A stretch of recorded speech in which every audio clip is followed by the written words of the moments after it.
વ્યાખ્યાન શ્રેણીમાં આજે આંકડાશાસ્ત્ર વિષયના વ્યાખ્યાનમાં હું કોમર્સ કોલેજ કલોલમાં ફરજ બજાવતો પ્રાધ્યાપક નીરવ શાહ આપનું હાર્દિક સ્વાગત કરું છું. મારી સાથે ઉપસ્થિત છે પહેલા એલજે કોમર્સ કોલેજ અને અત્યારે આરજે ટિબ્રવાલના નામથી જાણીતી કોલેજના વિદ્વાન પ્રાધ્યાપક ડોક્ટર ચિરાગભાઈ ત્રિવેદી. અમારા બંનેનો આજનો વિષય છે સંભાવના વિતરણ. સંભાવના વિદ્યાર્થીઓ આપ ધોરણ 12માં ભણી ગયા છો અને તેના વિતરણ એટલે કે દ્વિપદી વિતરણનો પણ આપે અભ્યાસ કર્યો છે. એ અસતત ચલનું એક વિતરણ હતું અને એવા જ અસતત ચલનું બીજું એક વિતરણ પોઇસન અને અતિગુણોત્તર વિતરણ નો અભ્યાસ આપણે એફવાયમાં કરવાનો છે. તેમાંથી પોઇસન વિતરણની આજે આપણે ચર્ચા કરીશું અને એની શરૂઆત કરશે મારા સાથી મિત્ર પ્રાધ્યાપક ચિરાગભાઈ ત્રિવેદી સાહેબ. ગુડ મોર્નિંગ મિત્રો. સૌથી પહેલા આપણે એ સમજીએ કે સંભાવના વિતરણ એ છે શું. તમે આગળના વર્ષોમાં સંભાવના વિતરણ વિશે અભ્યાસ કરી ચુક્યા છો, પણ તેમ છતાં પોઇસન વિતરણની શરૂઆત કરતા પહેલા આપણે સંભાવના વિતરણ એ શું છે અને એનો અભ્યાસ શા માટે કરવો જોઈએ એના વિશે થોડીક હું તમને માહિતી આપી દઉં. તો સંભાવના વિતરણ વિશે સમજવા માટે સૌથી પહેલા આપણે એ સમજવું પડે કે યાદચ્છિક ચલ એટલે શું. તો આપને માલુમ હશે કે યાદચ્છિક ચલ એ યાદચ્છિક પ્રયોગના નિદર્શાવકાશના પરિણામોને સંખ્યાત્મક રૂપે દર્શાવતો જે ચલ હોય એને આપણે યાદચ્છિક ચલ તરીકે ઓળખી શકીએ. દાખલા તરીકે આપણે જયારે 3 પાસા અનમિનત પાસા અથવા તો 3 અનમિનત સિક્કા જયારે આપણે ઉછાળીએ છીએ ત્યારે આપણને શક્ય એટલા પરિણામોનો ગણ આવો કંઈક મળે છે કે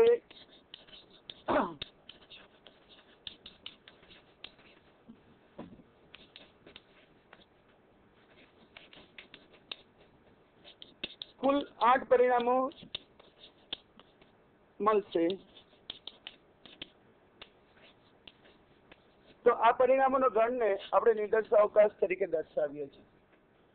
હવે આ નિદર્શાવકાશને આપણે જ્યારે સંખ્યાત્મક રીતે રજૂ કરવા હોય ત્યારે આપણે કોઈ એક ચલનું અનુમાન કરીએ છીએ. દાખલા તરીકે કોઈ એક ચલ x કે જે છાપની સંખ્યા દર્શાવે છે. તો x ની શક્ય કિંમતો અહીંયા x ની શક્ય કિંમત 0 છે, જ્યારે અહીંયા x ની શક્ય કિંમત 3 છે. એનો મતલબ કે x ની કિંમત 0, 2 અને 3 હોઈ શકે. તો 0, 1, 2 અને 3. તો આ જે થયું 0, 1, 2, 3 ચલ x જે દર્શાવે છે તે છાપની સંખ્યા દર્શાવે છે. તો આ ચલ જે છે ચલ x એ નિદર્શાવકાશ u ના તમામ પરિણામોને સંખ્યાત્મક રીતે રજૂ કરે છે. તો આને આપણે યાદચ્છિક ચલ કહી શકાય.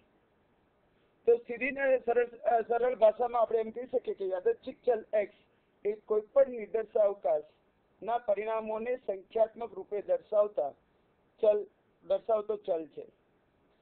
હવે જ્યારે આપણે એની વ્યાપક વ્યાખ્યા આપવા માંગીએ તો ત્યારે આપણે એવું કહી શકીએ કે યાદચ્છિક ચલ x એ નિદર્શાવકાશ u ના તમામ ઘટકોને વાસ્તવિક સંખ્યામાં દર્શાવતો ચલ. તો એ વાસ્તવિક સંખ્યામાં દર્શાવતા ચલને આપણે યાદચ્છિક ચલ કહી શકીએ. હવે આપ જાણો છો કે યાદચ્છિક ચલના 2 પ્રકાર હોય છે. એક અસતત યાદચ્છિક ચલ અને બીજું સતત યાદચ્છિક ચલ.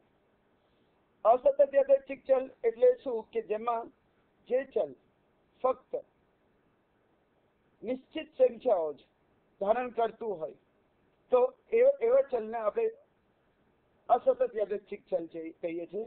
અને જે ચલ જે પૂર્ણાંક અપૂર્ણાંક અથવા તો કોઈ એક વાસ્તવિક અંતરાલની વચ્ચેની કોઈ પણ કિંમત ધારણ કરી શકે તે રીતનો હોય તો એ ચલને આપણે સતત ચલ કહીએ છીએ. તો આ ચલના પ્રકાર જાણ્યા પછી આપણે એ જોવું પડે કે હવે સંભાવના વિતરણ એટલે શું. બરોબર. તો અહીંયા જો હું આનું સંભાવના વિતરણ બનાવવા માંગુ તો ચલ x ની જુદી જુદી કિંમતો પ્રમાણે એની અનુરૂપ સંભાવના કઈ છે એ મારે જોવી છે. તો અહીંયા x ની કિંમત 0 માટે અનુકૂળ ઘટક 1 છે, કુલ ઘટકો 8 છે. તો એ સંજોગોમાં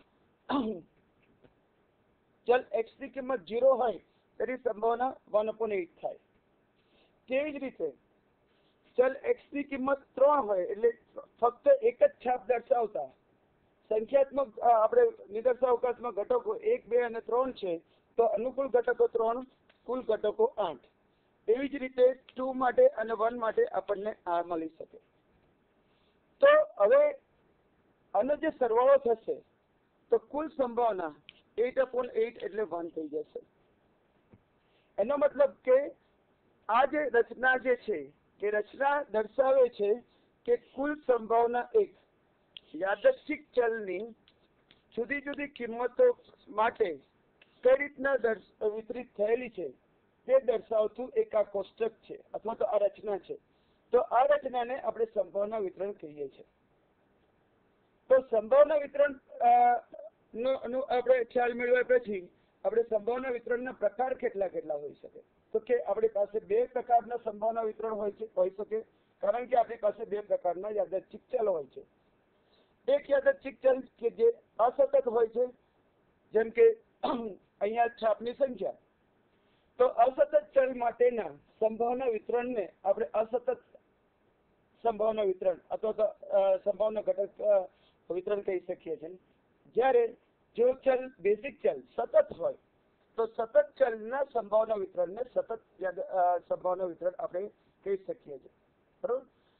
હવે સવાલ એ થાય કે સંભાવના વિતરણ પછી સંભાવના વિતરણનું વિધેયનું જરૂરિયાત શું છે, એ શા માટે ભણવું જોઈએ.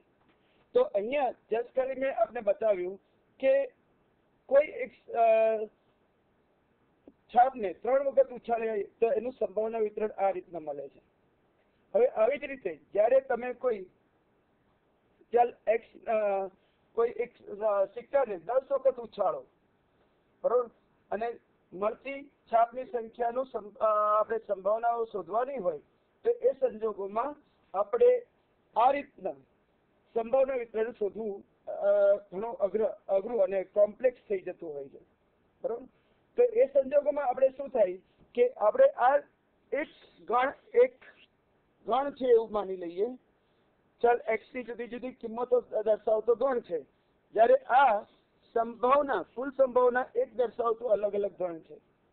તો આ બંને ગણની વચ્ચે આપણે એક સાતત્યતા અથવા તો એક સંકળાયેલો નિયમ જોઈ શકીએ છીએ કે ચલ x ની કિંમત 0 હોય ત્યારે એને અનુરૂપ સંભાવનાની કિંમત 1/8 છે, 1 હોય ત્યારે 3/8 છે, 2 હોય ત્યારે 3/8 છે, 3 હોય ત્યારે 1/8 છે અને એનો કુલ સરવાળો 1 થાય છે. તો એનો મતલબ કે ચલ x ની જુદી જુદી કિંમતો અને અનુરૂપ સંભાવના વચ્ચે કોઈ એક ગાણિતિક સંબંધ હોય છે. તો એ પ્રસ્થાપિત ગાણિતિક સંબંધને આપણે સંભાવના વિધેય કહી શકીએ. બરોબર. એટલે સંભાવના વિધેયની આપણે આ રીતના વાત કરી શકીએ કે જો ચલ x ની જુદી જુદી કિંમતો x1, x2, xn હોય અને એને અનુરૂપ સંભાવનાની કિંમત p of x1, p of x2, p of xn હોય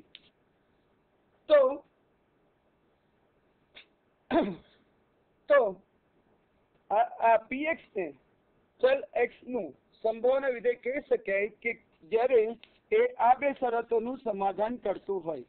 આ 2 શરતોનું સમાધાન એટલે કે p of xi greater equal to 0 એટલે કે સંભાવનાની કિંમતો અનઋણ હોવી જોઈએ એટલે કાં તો 0 અથવા તો પોઝિટિવ હોવી જોઈએ અને બીજું કુલ સંભાવના 1 થવી જોઈએ. તો કુલ જો આ 2 શરતોનું સમાધાન કરતું કોઈ પણ વિધેય ને આપણે સંભાવના વિધેય કહી શકાય.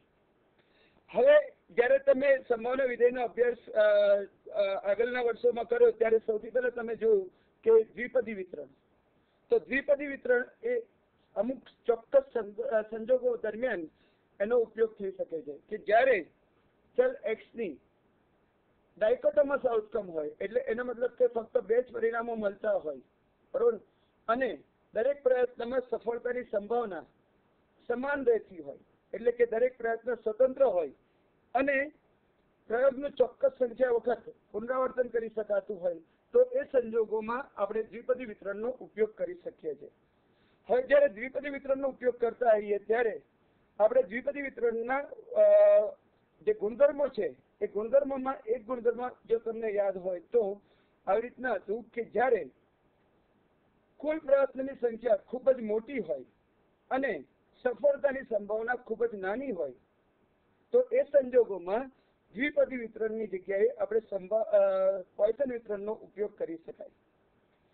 હવે આના ઉપરથી આપણે પોઇસન વિતરણ વિશે થોડોક અનુમાન આપણને ત્યાંથી મળી શકે. આપણે પહેલા જે ભણ્યા છે એની સાથે કોરિલેટ કરી શકીએ કે ભાઈ પોઇસન વિતરણનો ઉપયોગ જે છે એ જ્યારે સફળતાની સંભાવના ખૂબ જ ઓછી હોય ત્યારે આપણે એનો ઉપયોગ કરી શકાય. એનો મતલબ કે જ્યારે કોઈ પણ ઘટના એ ભાગ્યે જ બનતી ઘટના હોય, એટલે કે રેર ઇવેન્ટ્સ હોય, અને એને અનુલક્ષીને આપણે જ્યારે કોઈ પણ સંભાવના મેળવવાની હોય તો ત્યારે એ ડાયકોટોમસ આઉટકમ હોવા છતાં સફળતાની સંભાવના ઓછી હોવાથી આપણે ત્યાં આગળ પોઇસન વિતરણનો ઉપયોગ કરવો પડે. એટલે પોઇસન વિતરણ જે છે એ ભાગ્યે જ બનતી ઘટનાઓ માટે એનો ઉપયોગ કરી શકાય છે. દાખલા તરીકે માર્ગ ઉપર થતા અકસ્માતોની સંભાવના આપણે જાણવી હોય તો કોઈ પણ એક ચોક્કસ માર્ગ ઉપર ચોક્કસ સમયગાળા દરમિયાન જો અકસ્માત થાય એની સંભાવના શોધવાની હોય તો અકસ્માત થાય ચોક્કસ માર્ગ ઉપર ચોક્કસ સમયગાળા દરમિયાન તો એની સંભાવના ખૂબ જ ઓછી હોવાથી આપણે ત્યાં પોઇસન વિતરણનો ઉપયોગ કરી શકાય. બીજું કે જ્યારે પ્રોડક્શન ચાલુ હોય, એટલે કોઈ પણ ફેક્ટરીમાં ઉત્પાદનની પ્રક્રિયા ચાલુ હોય તો ચાલુ ઉત્પાદન પ્રક્રિયામાં ખામીયુક્ત એકમોનું ઉત્પાદન થાય તો એ સંજોગો માટે આપણે પોઇસન વિતરણનો ઉપયોગ કરી શકીએ. ટૂંકમાં એટલું એ યાદ રાખવું જરૂરી છે કે જ્યારે ઘટના ભાગ્યે જ બનતી ઘટના હોય, એટલે કે સફળતાની સંભાવના ખૂબ જ ઓછી હોય, તો એ સંજોગોમાં આપણે પોઇસન વિતરણનો ઉપયોગ કરી શકીએ. હવે પોઇસન વિતરણને આપણે આવી રીતે વ્યાખ્યાયિત કરી શકીએ કે જ્યારે કોઈ એક અસતત ચલ x કે જેનું સંભાવના ઘટકત્વ વિધેય ને આપણે e−m(x) કે જ્યાં x ની કિંમત 0, 1, 2 થી અનંત સુધી કોઈ પણ હોઈ શકે અને =0 અધરવાઇઝ, એટલે જો x ની કિંમતો 0, 1, 2, 3 એના સિવાયની જો આપણે કોઈ પણ કિંમતો લઈએ, યાદચ્છિક ચલ આ કિંમતો સિવાયની કોઈ પણ કિંમત ધારણ કરે તો એને આનુષંગિક સંભાવના 0 થઈ જાય. તો આ જે સંભાવના ઘટક વિધેય દ્વારા વ્યાખ્યાયિત થતા ચલને આપણે પોઇસન ચલ કહી શકાય. તો આ ચલને આપણે પોઇસન ચલ કહી શકાય અને અસંભાવના ઘટક વિધેયને પોઇસનનું સંભાવના વિતરણ કહી શકાય કે જ્યાં E એ અચળાંક છે. તમને ખ્યાલ હશે કે E ની કિંમત 2.7183, બરોબર. તો એ કિંમત પ્રમાણે e−1 ની કિંમત 0.36788. તો આ જે છે એ અચળાંક E જે છે એ અચળાંક છે, m એ પોઇસન વિતરણના પ્રાચલ છે અને x એ યાદચ્છિક ચલ છે. તો હવે આપણે પોઇસન વિતરણના સંભાવના ઘટકો વિધેય જોયા પછી આપણે પોઇસન વિતરણની એની અમુક કેરેક્ટરિસ્ટિક્સ એટલે ગુણધર્મો વિશે પણ થોડોક ખ્યાલ મેળવી લઈએ. તો સૌથી પહેલા ગુણધર્મમાં આપણે એવું તો નક્કી કરી શકીએ કે આ એક અસતત ચલ માટેનું સંભાવના વિતરણ છે. કારણ કે અહીંયા x ની કિંમત 0, 1, 2, 3 એવી રીતના આપણે અસતત કિંમતો, નિશ્ચિત કિંમતો ધારણ કરે છે. તો સૌથી પહેલા આપણે એમ કહી શકીએ કે પોઇસન વિતરણ જે છે એ અસતત ચલ માટેનું સંભાવના વિતરણ છે. ત્યાર પછી આપણે એમ કહી શકીએ કે m એ તેનો પ્રાચલ છે અને જે સરેરાશ સફળતાની સંખ્યા દર્શાવે છે. હવે સરેરાશ સફળતાની સંખ્યા દર્શાવે છે એનો અર્થ એ કે જ્યારે કોઈ પણ પ્રયત્નનું, કોઈ પણ પ્રયોગનું n વખત પુનરાવર્તન કરવામાં આવે અને દરેક વખતે સફળતાની સંભાવના, દરેક પ્રયત્નમાં સફળતાની સંભાવના p હોય તો અપેક્ષિત સફળતાની સંખ્યા n ગુણ્યા p થાય.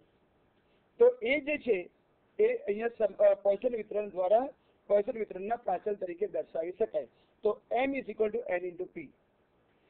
ત્યાર પછી એનો મધ્યક જે છે, પોઇસન વિતરણનો મધ્યક એ m છે, એટલે એનો પ્રાચલ m છે અને એનું વિચરણ પણ m છે. એટલે એનો મતલબ કે પોઇસન વિતરણ માટે મધ્યક અને વિચરણની કિંમત હંમેશા સમાન હોય. મિત્રો, તમને યાદ હશે કે દ્વિપદી વિતરણમાં મધ્યકની કિંમત એ હંમેશા વિચરણ કરતા વધુ હોય, જ્યારે પોઇસન વિતરણમાં મધ્યકની કિંમત અને વિચરણની કિંમત સમાન હોય છે. ત્યાર પછીનો એનો એક ગુણધર્મ એવો છે કે જ્યારે કોઈ પણ બે સ્વતંત્ર પોઇસન ચલ હોય તો એનો સરવાળો એ હંમેશા પોઇસન વિતરણને અનુસરે છે. દાખલા તરીકે x એ પોઇસન ચલ છે વિથ પેરામીટર m1, એટલે m1 પ્રાચલ વાળો x એ પોઇસન ચલ છે, જ્યારે y જે છે એ m1 m2 પ્રાચલ વાળો એ પોઇસન ચલ છે. હવે જો આ બંને સ્વતંત્ર હોય અને જો આપણે x + y નું સંભાવના વિતરણ મેળવવાનું હોય તો એ પોઇસન વિતરણને અનુસરે કે જેના પ્રાંત m1 + m2 થાય.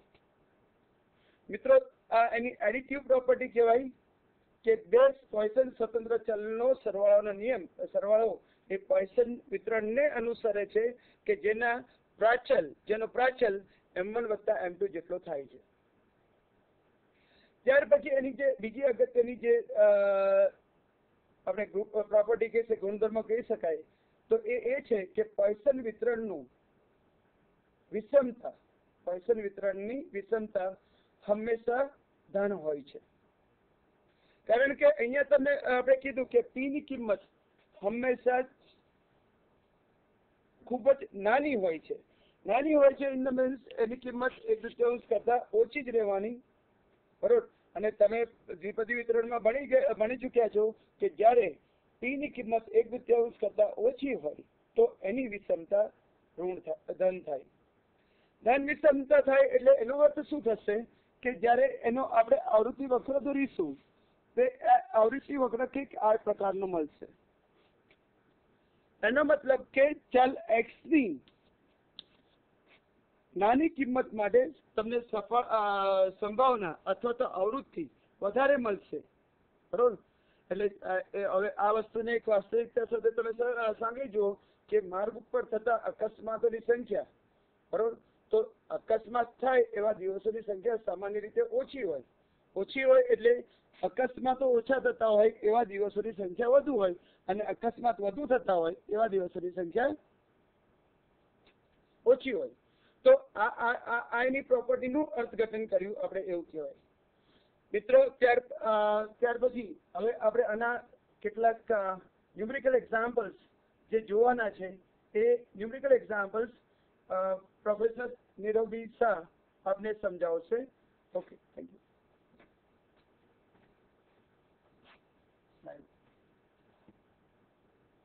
પહેલા મધ્યક લઈ લઉં છું.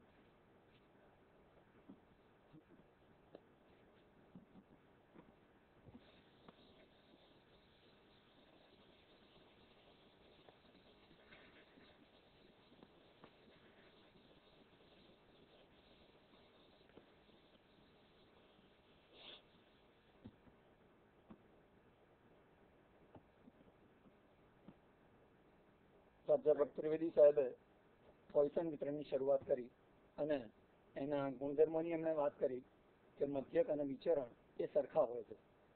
હવે મિત્રો, આ વિતરણના મધ્યક અને વિચરણ કેવી રીતે મેળવાય એની આપણે અહીંયા ચર્ચા કરીશું. તો પોઇસન વિતરણનો મધ્યક એટલે અપેક્ષિત કિંમત. હવે કોઈ પણ ચલની અપેક્ષિત કિંમત મેળવવી હોય તો કેવી રીતે મેળવાય મિત્રો? ચલ x ની અપેક્ષિત કિંમત એટલે કે ex. હવે ex નું સૂત્ર તમે શીખી ગયા છો, એના બરાબર સિગ્મા x px એટલે ચલ અને એને અનુરૂપ સંભાવનાને ગુણાકારોનો સરવાળો. હવે આ પોઇસન વિતરણ માટે px એટલે શું એ સાહેબે તમને કહ્યું કે પોઇસન વિતરણનું સંભાવના સૂત્ર e ની માઇનસ m ઘાત m ની x ઘાત અપોન x ફેક્ટોરિયલ. આ સંભાવના વિતરણ છે. અને સંભાવના વિતરણનો મહત્વનો ગુણધર્મ કે x ની તમામ કિંમતો માટે કુલ સંભાવના હંમેશા કેટલી થાય મિત્રો? 1 થાય. એટલે કે સિગ્મા px બરાબર સિગ્મા e ની માઇનસ m ઘાત m ની x ઘાત અપોન x ફેક્ટોરિયલ. આના બરાબર શું થશે મિત્રો? 1 થશે. હવે અહીંયા ચલ x ના બદલે ધારો કે હું y લખું તો પણ e ની માઇનસ m ઘાત m ની y ઘાત અપોન y ફેક્ટોરિયલ આવું હોય તો પણ શું થાય? 1 થાય. આ પરિણામનો ઉપયોગ આપણે અહીંયા મધ્યક મેળવવામાં કરીશું. હવે સિગ્મા x px નું સૂત્ર મૂકું છું e ની માઇનસ m ઘાત m ની x ઘાત અપોન x ફેક્ટોરિયલ. હવે x ફેક્ટોરિયલ મિત્રો 5 ફેક્ટોરિયલ હોય તો 5 ગુણ્યા 4 ફેક્ટોરિયલ આવું લખાય. આવું તમે શીખી ગયા છો. તો એ જ પ્રમાણે e ની માઇનસ m ઘાત m ની x ઘાત આ x ફેક્ટોરિયલ ને x ગુણ્યા x માઇનસ 1 ફેક્ટોરિયલ લખી શકાય. 5 ગુણ્યા 4 4 એટલે 5 કરતા 1 ઓછા. એ જ પ્રમાણે x કરતા 1 ઓછા x માઇનસ 1 ફેક્ટોરિયલ. બીજું આ m ની x ઘાત છે એને હું m ની x માઇનસ 1 પ્લસ 1 ઘાત લખી શકું મિત્રો. માઇનસ 1 પ્લસ 1 કરીશ તો એ બંને કેન્સલ થશે. છેવટે m ની x ઘાત જ રહેશે. આપેલ રકમમાં કોઈ ફેરફાર થશે નહીં. તો હવે આના બરાબર સિગ્મા x અંશ અને છેદમાં ઉડી જશે. બીજું મિત્રો x ની a ઘાત ગુણ્યા x ની b ઘાત હોય તો આના બરાબર તમે x ની a વત્તા b ઘાત થાય એ જાણો છો. એનાથી વિપરીત જોઈએ, x ની a વત્તા b ઘાત હોય તો x ની a ઘાત ગુણ્યા x ની b ઘાત એવું અલગ અલગ લખી શકાય. તો એ પ્રમાણે અહીંયા e ની માઇનસ m ઘાત m ની x માઇનસ 1 ઘાત અને ગુણ્યા m ની 1 ઘાત આ બેને મેં અલગ પાડ્યા અને નીચે x માઇનસ 1 ફેક્ટોરિયલ. આના બરાબર આ m એ શું છે મિત્રો? m એ અચળ છે. જો સિગ્મા 2x હોય તો આના બરાબર 2 સિગ્મા x લખી શકાય. એ તમે જાણો છો ને? તો એ જ પ્રમાણે આના બરાબર આ m એ અચળ છે તો એ અચળનો સિગ્મા નિશાનીની બહાર લખું તો m સિગ્મા e ની માઇનસ m ઘાત m ની x માઇનસ 1 આ x માઇનસ 1 ને હું y કહી દઉં છું તો m ની y ઘાત અપોન y ફેક્ટોરિયલ. તો ફરી પાછું આ શું થઈ ગયું? પોઇસન વિતરણનું સંભાવના સૂત્ર કે જેના માટે કુલ સંભાવના હંમેશા કેટલી થાય? 1 થાય મિત્રો. અહીંયા લખેલું જ છે. તો આના બરાબર શું આવશે? m ગુણ્યા 1. તો ex એટલે કે પોઇસન વિતરણનો મધ્યક કે અપેક્ષિત કિંમત એ શું થશે મિત્રો? m થશે. તો આ આપણે મધ્યક પોઇસન વિતરણનો મેળવ્યો. એ જ રીતે વિચરણ પણ તમે મેળવી શકો. અને એ વિચરણ કેવી રીતે મેળવાય?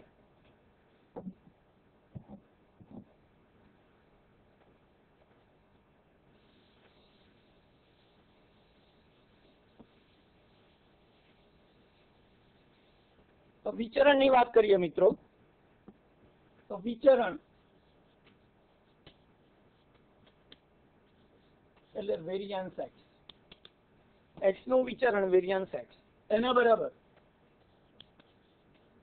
એક્સ વર્ગની અપેક્ષિત કિંમત ઈ એક્સ વર્ગ માઇનસ ઈ એક્સ નો વર્ગ. આ સૂત્રનો ઉપયોગ તમે એફવાયમાં કરેલો છે, જેમાં અહીંયા ઈ એક્સ એટલે કે પોઇસન વિતરણ માટે ઈ એક્સ એટલે કે એક્સ ની અપેક્ષિત કિંમત મધ્યક એ આપણે મેળવ્યો. ઈ એક્સ બરાબર શું થશે? એમ. મેળવવાના રહેશે આપણે ઈ એક્સ સ્ક્વેર.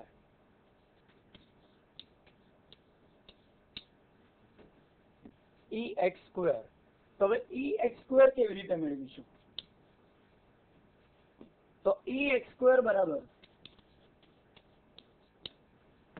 ઈ x square minus x plus x લખાય. આના બરાબર ઈ પહેલા બે માંથી x common x minus 1 plus x બરાબર. આના બરાબર ફરી અપેક્ષિત કિંમતના ગુણધર્મનો ઉપયોગ કરીએ કે ઈ એક્સ વત્તા વાય હોય તો e x plus e y એટલે કે e x x minus 1 plus e x થશે. હવે એમાં આને નંબર 1 આપીએ મિત્રો. હવે શરૂઆત આનાથી કરીએ. ઈ એક્સ એક્સ માઇનસ 1 તો ફરી એના બરાબર શું થાય? Sigma x x minus 1 into P X. ફરી પી એક્સ એટલે પોઇસન વિતરણનું સંભાવના સૂત્ર e ની માઇનસ m ઘાત m ની x ઘાત અપોન x ફેક્ટોરિયલ. આના બરાબર sigma x x minus 1 e ની માઇનસ m ઘાત m ની x ઘાતના હું x માઇનસ 2 પ્લસ 2 ઘાત લખી શકું. નીચે x ફેક્ટોરિયલ છે એને x x minus 1 x minus 2 factorial લખાય અને એટલે x x માઇનસ 1 કેન્સલ થાય તો બાકી રહેશે નીચે x માઇનસ 2 ફેક્ટોરિયલ. હવે એના બરાબર ફરી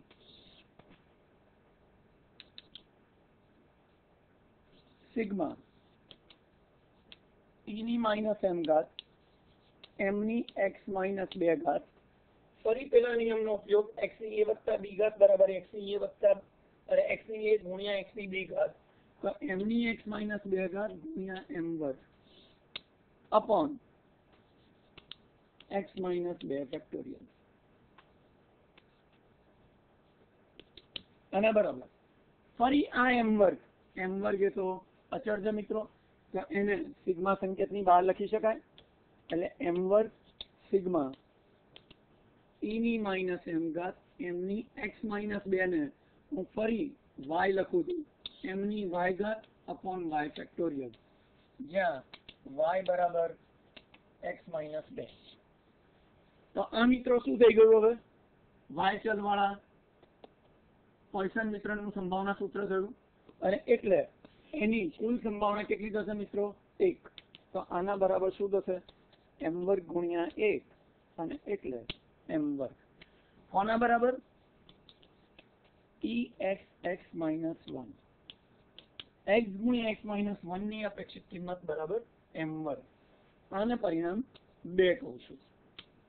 હવે આ પરિણામ 1 અને 2 નો ઉપયોગ કરી ઈ એક્સ સ્ક્વેર તો ઈ એક્સ સ્ક્વેર બરાબર શું થશે? ઈ x x minus 1 plus e x. ઈ એક્સ એક્સ માઇનસ 1 બરાબર કેટલા? m વર્ગ અને વત્તા ઈ એક્સ બરાબર કેટલા છે? m અને એટલે ઈ એક્સ વર્ગ બરાબર m વર્ગ વત્તા m. તો હવે વિચરણ બરાબર શું મિત્રો? vx vx બરાબર ex² માઇનસ x ની અપેક્ષિત કિંમતનો વર્ગ. અને આ ex² એટલે શું? m વર્ગ વત્તા m માઇનસ ફરી ex એટલે m અને એનો વર્ગ. તો આ m વર્ગ અને માઇનસ m વર્ગ કેન્સલ થાય મિત્રો. તો વેરિયન્સ ઓફ x એટલે કે પોઇસન ચલ x નું વિચરણ બરાબર શું આવશે? m. એટલે કે પોઇસન વિતરણ માટે મધ્યક અને વિચરણ બંને સરખા. વિચરણ જો m તો એનું પ્રમાણિત વિચલન એટલે શું મિત્રો? પ્રમાણિત વિચલન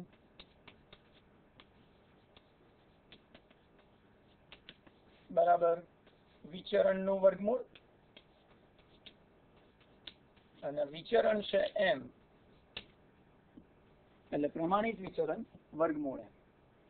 તો આ રીતે પોઇસન વિતરણના મધ્યક, વિચરણ અને પ્રમાણિત વિચલનની વાત કરી.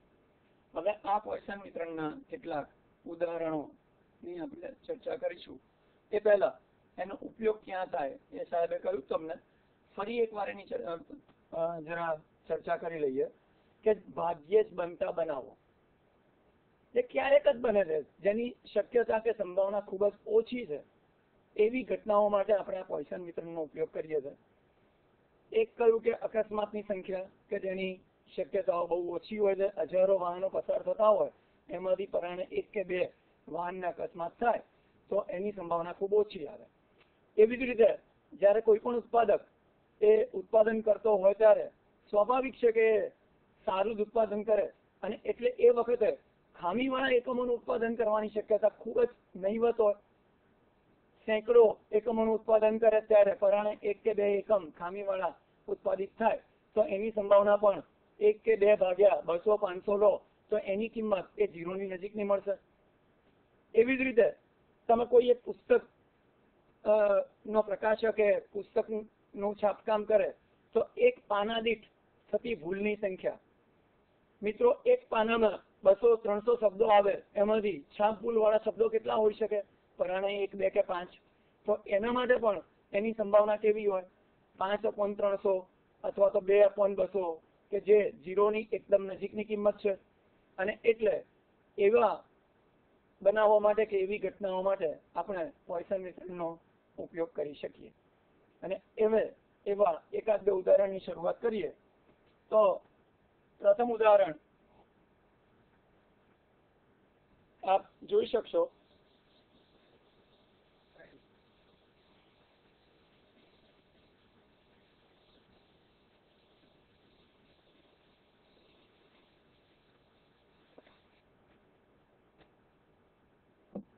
હમણાં વાત કરીએ એ પ્રમાણે ઉત્પાદનનું એક ઉદાહરણ છે. એ તમે જોઈ શકો છો એક ફેક્ટરીની 0.5% વસ્તુઓ ખામીવાળી માલુમ પડે છે. જો 100 વસ્તુઓનો એક નિદર્શ લેવામાં આવે તો તેમાં 2 કે તેથી વધુ વસ્તુઓ ખામીવાળી હોય તેની સંભાવના શોધો. ફેક્ટરીનું ઉત્પાદન છે, 0.5% વસ્તુઓ ખામીવાળી માલુમ પડે છે. મિત્રો અહીંયા ખાસ ધ્યાન રાખજો, 0.5% વસ્તુઓ કઈ છે. તો હવે કોઈ પણ વસ્તુ ખામીવાળી હોય તેની સંભાવના કેટલી થાય?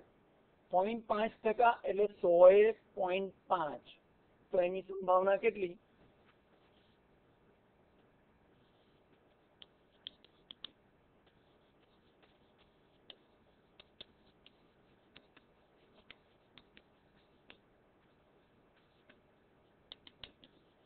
વસ્તુ ખામીવાળી હોવાની ઘટનાને આપણે સફળતા કહીએ.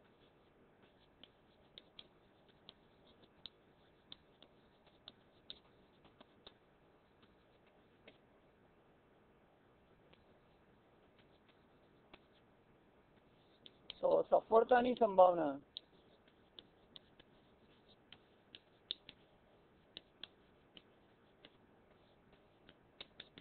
P બરાબર કેટલી થશે મિત્રો? 0.5/100 એટલે કે 0.05. 0.005. હવે એ ઉત્પાદનમાંથી કેટલા એકમનો નિર્દેશ લેવામાં આવે છે? 100. એટલે n બરાબર એકમના નિદર્શમાં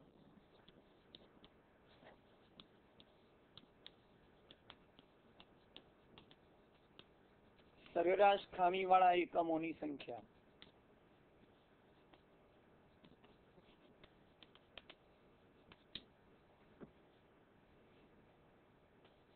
m બરાબર શું થશે? n ગુણ્યા p.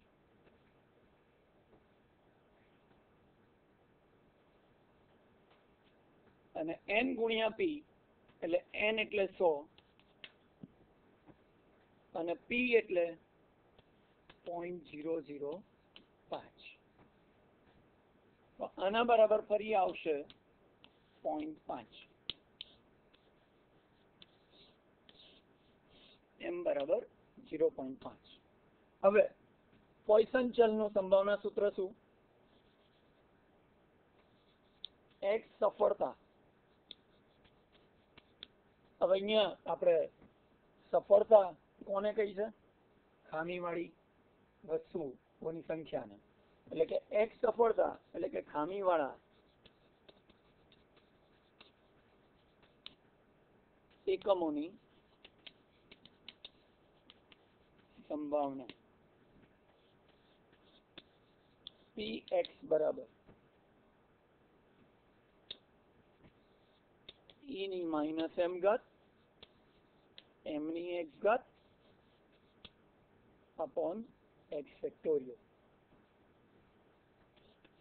આના બરાબર m ની કિંમત આપણે મેળવી મિત્રો e ની માઇનસ 0.5 ઘાત 0.5 ની x ઘાત અપોન x ફેક્ટોરિયલ. હવે અહીંયા વાત છે e ની માઇનસ 0.5 ઘાતની.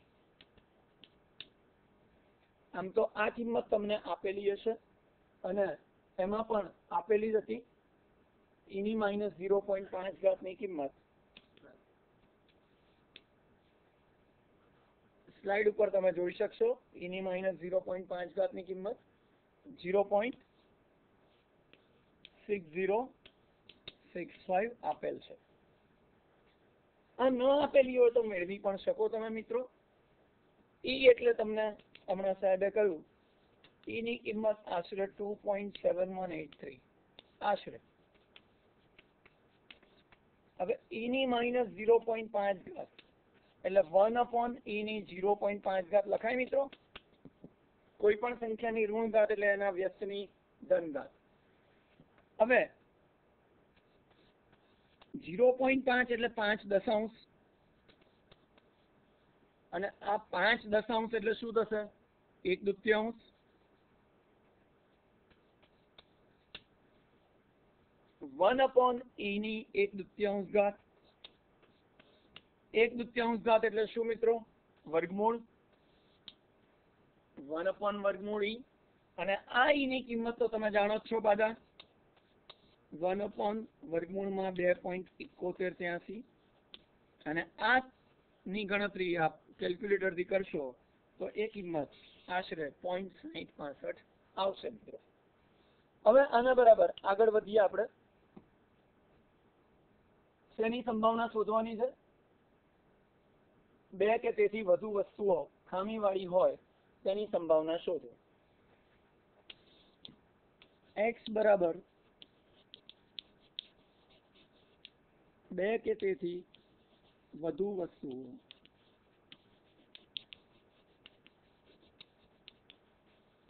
ખામીવાળી હોય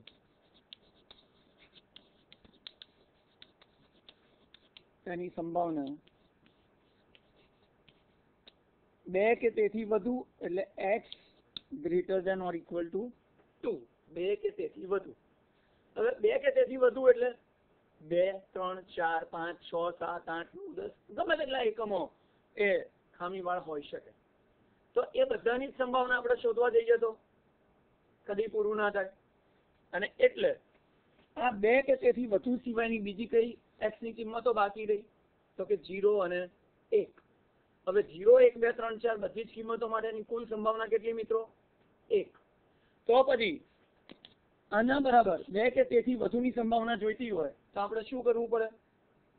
1 માંથી 2 થી ઓછી કિંમત હોય એની સંભાવના બાદ કરવી પડે. અને એટલે આના બરાબર શું લખાય? 1 માઇનસ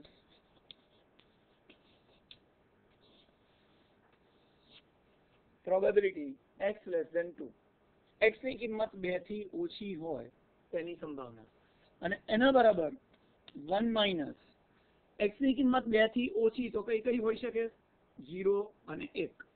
તો 1 માઇનસ p x બરાબર 0 પ્લસ p x બરાબર 1.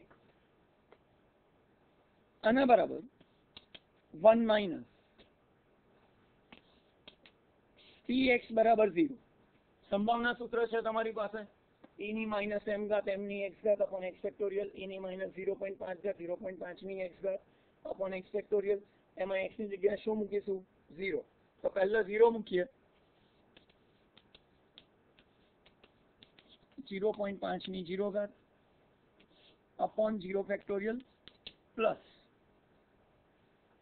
e ની માઇનસ 0.5 ઘાત x ની જગ્યાએ હવે 1 મૂકીએ, 0.5 ની 1 ઘાત અપોન 1 ફેક્ટોરિયલ. આના બરાબર 1 માઇનસ આ બંને પદમાંથી મિત્રો e ની માઇનસ 0.5 ઘાત કોમન નીકળે.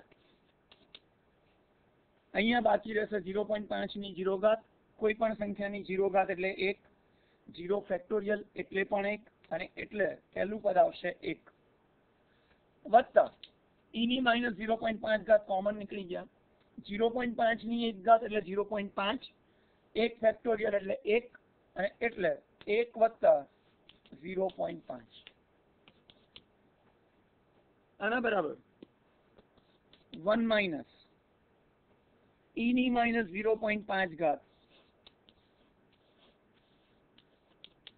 કે જેની કિંમત આપેલી હોય અથવા તો આપણે મેળવી 0.6065 અને ગુણ્યા 1.5. આના બરાબર 1 માઇનસ 0.90975.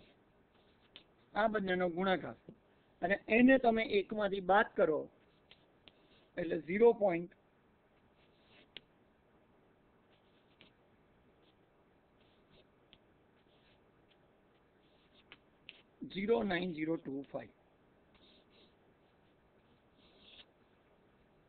તો અહીંયા 2 કે તેથી વધુ વસ્તુઓ ખામીવાળી હોય તેની સંભાવના 0.09025. એટલે કે મિત્રો આની ટકાવારી કેટલી રહી ખ્યાલ આવે તમને? માત્ર 9%. એટલે 2 કરતા વધુ એકમો જો ખામીવાળા ઉત્પાદિત થાય એવું ક્યારે બને? 100 વખતમાંથી માત્ર 9 વખત એવું બની શકે કે 2 કરતા વધુ એકમો ખામીવાળા ઉત્પાદિત થાય. તો આ રીતે આપણે પોઇસન વિતરણનો ઉપયોગ કરી શકીએ. એવું બીજું એક ઉદાહરણ જોઈએ મિત્રો.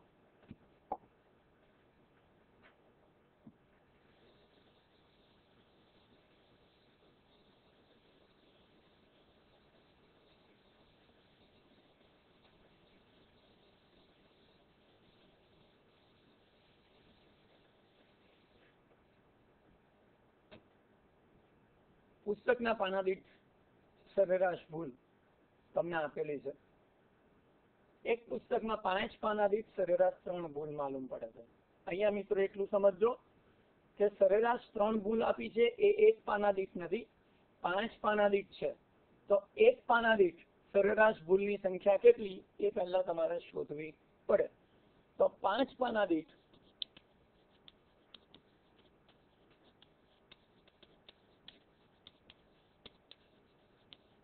સરેરાશ ભૂલ 3. તો 1 પાના દીઠ સરેરાશ ભૂલની સંખ્યા, અને 1 પાના દીઠ સરેરાશ ભૂલની સંખ્યા એટલે કે વિતરણનો મધ્યક m બરાબર કેટલા થશે? 3/5 અને એટલે એના બરાબર 0.6. મધ્યક આપણને મળી ગયો. હવે તેની સંભાવના શોધવી છે એ સ્લાઇડ ઉપર તમે જોઈ શકશો.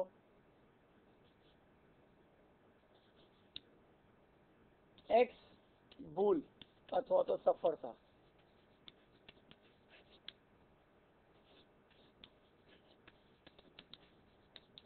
ની સંભાવના px બરાબર e ની માઇનસ m ની x ઘાત upon x factorial.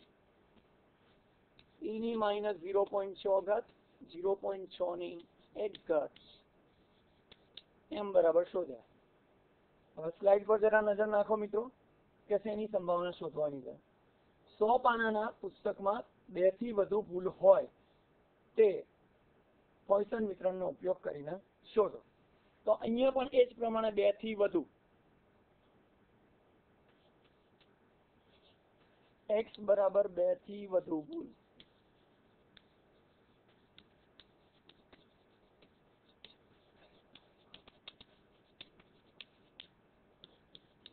x greater than 2 2 થી વધુ છે, 2 કે તેથી વધુ નહીં, 2 થી વધુ. અને એટલે એના બરાબર શું આવશે મિત્રો? 1 minus x less than or equal to 2. 2 થી વધુ ના હોય તો કેવી હોય? 2 કે તેથી ઓછી. અને હવે આનો વિગતે અભ્યાસ આપણે આવતા વ્યાખ્યાનમાં કરીશું. આ વ્યાખ્યાન દરમિયાન આપને ક્યાંય પણ સમજ ન પડી હોય, ના સમજાયું હોય તો એ માટે અમે 2 અધ્યાપક મિત્રોના ઈમેલ ઉપર અથવા તો મોબાઈલ ઉપર સંપર્ક કરી શકો છો. પ્રોફેસર ચિરાગભાઈ ત્રિવેદી, CJ ત્રિવેદી,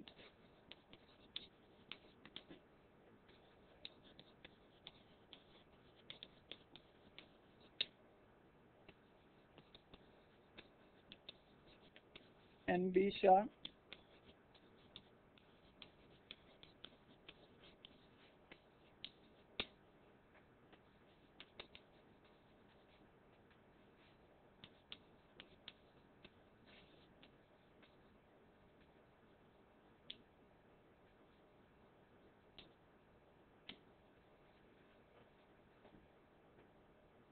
આપણા પ્રશ્નો આવકાર્ય છે, એનો અમે ચોક્કસપણે જવાબ આપીશું. નમસ્કાર.